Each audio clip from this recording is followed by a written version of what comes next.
Hello, and welcome to the online video content for my Music Humanities class. I'm Brad. We're going to now move from Romanticism and Impressionism into the 20th century and the beginnings of modernism and the avant-garde.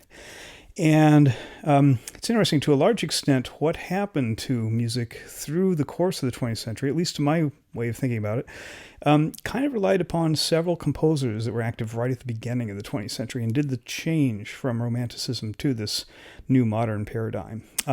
Igor Stravinsky and Arnold Schoenberg in particular, and we'll have an appearance by Bela Bartok and a few others too. So we're going to start talking about Igor Stravinsky. Okay, and Stravinsky was born in 1882 outside St. Petersburg, Russia, and he lived to 1971, nice old age.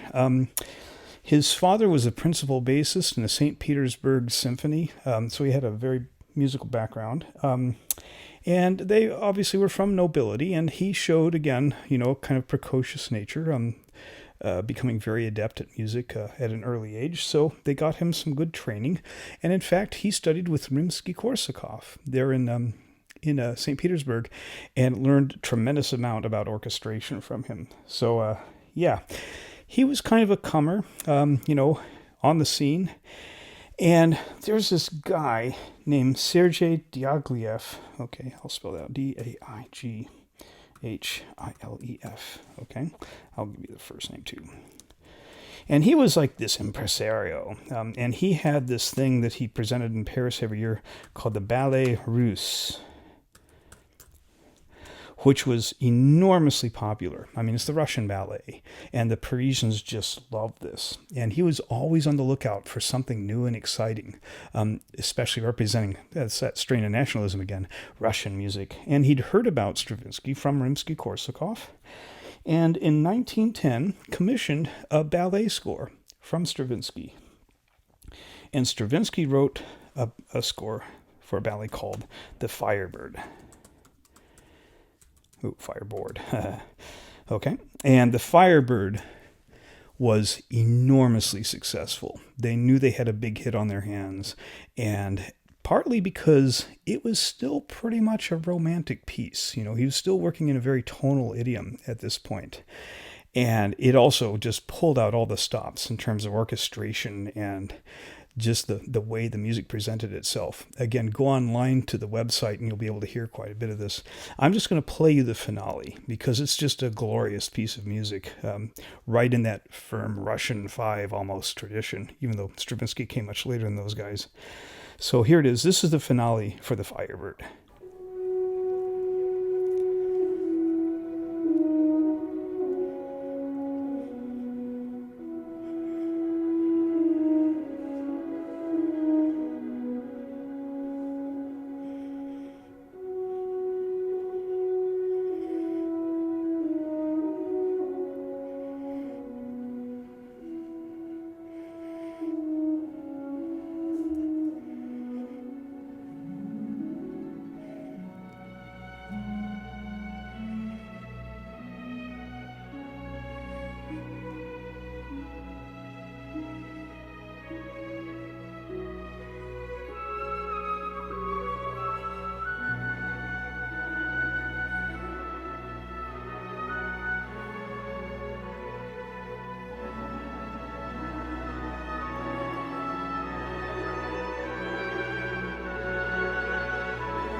Yeah, I wanted to play the whole thing because it's just a great piece of music. And you can imagine the Parisian audiences just went berserk. They love this stuff. Forgot to tell you, The Firebird is based on a Russian folk tale about a phoenix-like bird with magic powers. And at the end, you're hearing the bird rise again from the ashes. And it's just a wonderful moment. Yeah, I've never seen the ballet, unfortunately. But yeah, I just love the music. So again, this is a huge thing. And Diaghilev said, great, I've got a good guy, So he commissioned another ballet from Stravinsky, Petrushka, also based on some Russian folk stuff, the Punch and Judy type puppet shows that were popular back then. And again, fairly tonal. He's still working, Stravinsky's still working in this kind of romantic idiom. But then Diaghilev says, we got to do something that'll really shake people up. So he said, Stravinsky, Igor, we got to do something. So Stravinsky kind of invented a folk tradition in Russia, some kind of pre-civilization pagan thingy that he kind of made up, and created this ballet called The Rite of Spring. Okay, I forgot to put down The Firebird was done in 1910, and The Rite of Spring was done in 1913. So this is before big wars of the 20th century. And yeah, kind of an interesting time. And yeah, this was an interesting piece of music. I'm going to play you the beginning, and then I'm going to tell you what happened. All right, so this is the introduction for The Rite of Spring.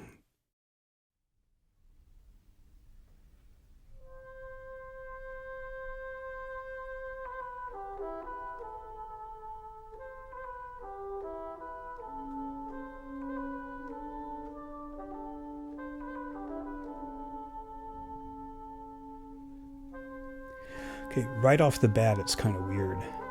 That solo instrument you're hearing, that's actually a bassoon, which is a very low instrument, and he's having it play in a really high register, which is very hard to do, and it sounds very strained, And for people who were expecting something like The Firebird, and they're hearing this,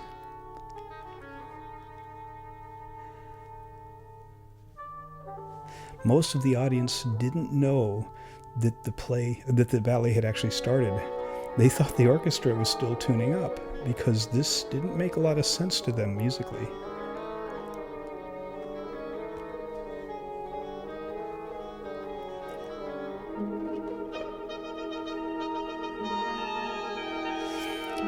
Now to us it sounds kind of tame. It sounds like music we've heard. In fact, if you've watched Fantasia by Walt Disney, you've heard this.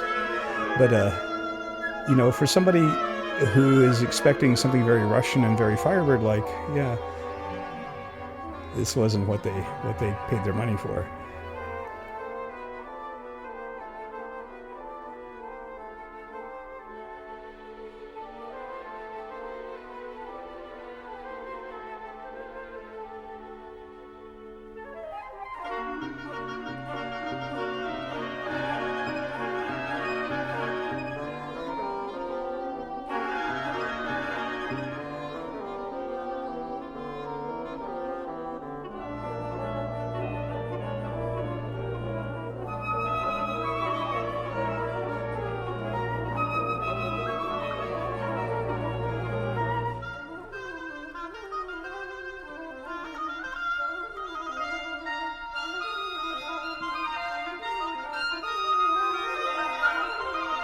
I'm letting it play just so you get a sense of what's like.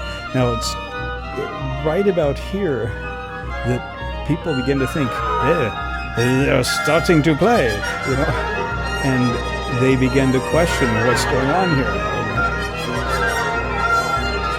Because they see the conductor, he's conducting, and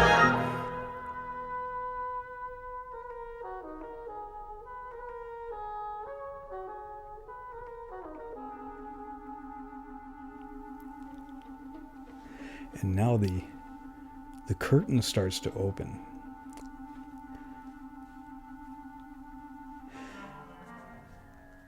And these young girls start parading out on stage. They're dressed in burlap, and they're doing these very angular, non-ballet motions. Oh my.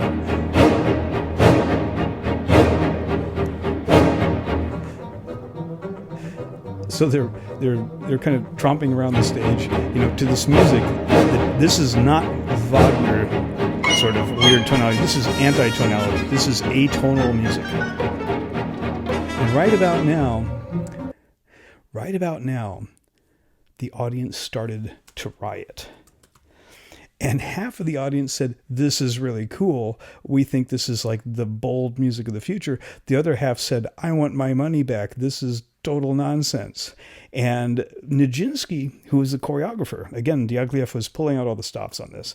Nijinsky was actually at the side of the stage shouting the beat to the dancers because they couldn't hear the music over the roar of the crowd, who was seriously beginning to riot. They had to call in the police, shut down the performance, and I can't remember how many people were arrested, but it was just this huge scandal that this piece, could cause this kind of reaction. Now, of course, that made it wildly successful and it had a huge run, and people began to just really love this stuff. This is. Listen to the timing of these chords. It's very hard to predict.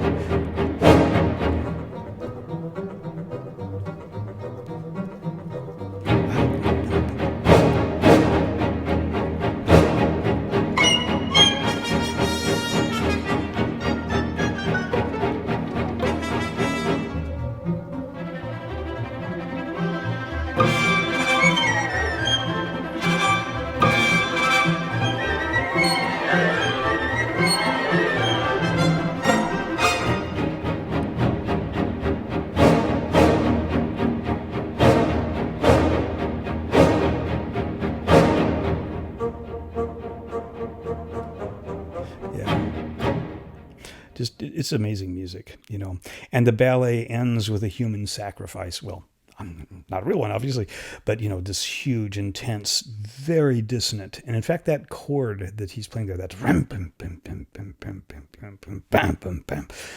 not anything in the tonal system. You can't even look at the Tristan chord and say, oh, it resolves, because it doesn't. It is pure, that word, atonality, and we're going to be talking about this as it unfolds in the 20th century.